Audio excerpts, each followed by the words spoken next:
Iran ने permission दे दिया कि स्ट्रेट ऑफ हॉर्मुज़ से भारत के जहाज मतलब क्रॉस कर सकते हैं। दुनिया की सांसें थमी हुई है, समंदर की लहरों पर बारूद की गंध है।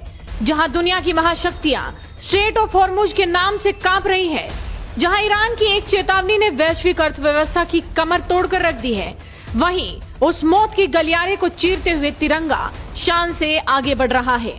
जब पड़ोसी देश एक एक बूंद पेट्रोल के लिए भीख मांग रहे हैं, जब पूरी दुनिया में गैस के लिए हाहाकार मचा है, तब हिंदुस्तान के लिए समंदर का सीना चौड़ा हो गया है। इसे इत्तेफाक मत कहिए, ये नए भारत की वो दहाड़ है जिसे आज पूरी दुनिया खामोश होकर सुन रही है। राहुल गांधी भले ही संसद में नाटक करे, लेकिन सच आज उन्हें जरूर दिख रहा होगा।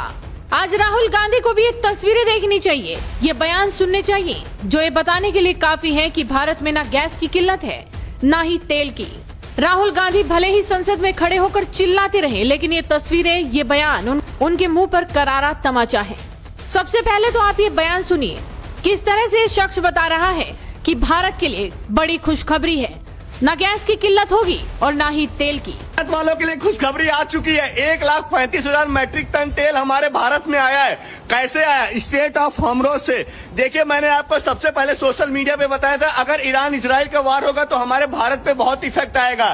फिलहाल अभी काफी सारी अफवाहें उड़ी कि गैस कम हो गया, तेल कम हो गया, लेकिन अभी आप किसी चीज के डर नहीं है, क्योंकि अभी हमारे ईरान ने परमिशन दे दिया कि स्ट्रेट ऑफ हॉर्मुज़ से भारत के जहाज मतलब क्रॉस कर सकते हैं। और आपने देखा VLCC, very large crude oil carrier, इसमें तेल लद के हमारे भारत में आया है। अभी मैं आपको लिख के दे देता हूँ, आने वाले 10 दिन के अंदर आप देखेंगे भारत में इतना ज्यादा तेल हो जाएगा, क्योंकि अभी क्या हुआ है, गैस के जहाज भी भारत में आने चालू हो चुके हैं। ईरान ने सारी परमिशन दे दी है।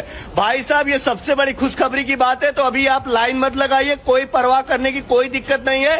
मैं आपको चीज है, क्योंकि अभी हमारी जहाज 27 को लगने वाली थी, लेकिन अभी हमारी जहाज को भी जल्दी बुला लिया गया है, तो अभी हमारी चीजें नॉर्मल होना भारत के लिए चालू हो चुका है। तो आप लोग डरिए मत। मैं देख रहा था LPG के लिए काफी लंबी लंबी लाइनें लग रही हैं। भाई साहब, मुश्किल से मुश्किल 10 दिन लगेगा, आपको एकदम बढ़िया सब कुछ नॉर्मल हो जाएगा। 1,35,000 मैट्रिक टन आप तेल समझ रहे, कच्चा तेल हमारे भारत में आया है। ऐसे ऐसे करके कम से कम 20 जहाज बुलाए गए हैं। अभी आप देखेंगे हम लोग केप टाउन क्रॉसिंग करके, अभी हमारा जहाज अफ्रीका से भारत आने में लगभग 20 दिन लगता था पहले, अभी हमारा बढ़ के 27 दिन हुआ था, लेकिन इस समय हम लोग 25 दिन में 2 दिन और कम हो गया। इसका मतलब है कि नॉर्मल होना चालू हो चुका है, और डरने की कोई परवाह करने की कोई बात नहीं है। जितने भी कंटेनर है, जितने भी सामान है, सब कुछ टाइमली अगर कार्गो आएगा जाएगा तो कोई चीजें महंगी नहीं होंगी। और गैस की रही बात, थोड़े दिन में आप देखेंगे, क्योंकि गैस सिर्फ बहुत खतरनाक होती है, अगर गलती से उस पर ड्रोन गिर गया ना तो आसपास के पूरे एरिया को प्रभावित कर देंगे। इसीलिए गैस की सिर्फ ज्यादा समुद्र में नहीं चल रही है। और जिस दिन LPG शिप, क्योंकि आपको पता है LPG के जो सिलेंडर होते हैं वो सिलेंडर से नहीं, एक LPG शिप होता है, उसमें टैंक बना होता है, उसमें स्टोर किया जाता है, उसका टेम्परेचर मेंटेन किया जाता है, तब हमारे भारत लाया जाता है। तो घबराने की कोई बात नहीं है। भारत में डीजल पेट्रोल कोई अभी कमी नहीं होने वाली, सब भरपूर मात्रा में होने वाला है। खुशियां मनाओ भाई साहब, एकदम तगड़ा न्यूज लेके आया हूँ। धन्यवाद। आपको बता दें, हॉर्मुज़ स्ट्रेट दुनिया की वो नस जहां से गुजरने का मतलब है मौत को दावत देना। लेकिन देखिए, भारत के 2 विशाल जहाज LPG से लदे हुए बिना किसी डर के उस चक्रव्यूह को पार कर रहे हैं। अभी कल ही कच्चे तेल से भरे 2 भारतीय जहाज मुंबई के तट पर लंगर डाल चुके हैं, और आज फिर से इतिहास दोहराया जा रहा है। ईरान के राजदूत मोहम्मद फताली का बयान सुनिए, जो दुनिया के लिए एक मिसाल है। उन्होंने साफ कर दिया कि भारत के जहाजों को कोई नहीं छुएगा, उन्हें सुरक्षित रास्ता मिलेगा। क्यों? क्योंकि भारत और ईरान के हित आज एक सुर में बोल रहे हैं। ये दोस्ती कागजों पर नहीं, साझा विश्वास की फौलाद से बनी है।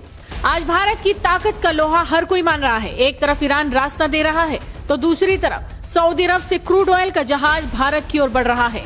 और रुकिए, पश्चिमी देशों के तमाम दबावों को पैरों तले कुचलकर भारत आज भी रूस से तेल का सौदा सीना ठोक कर रहा है।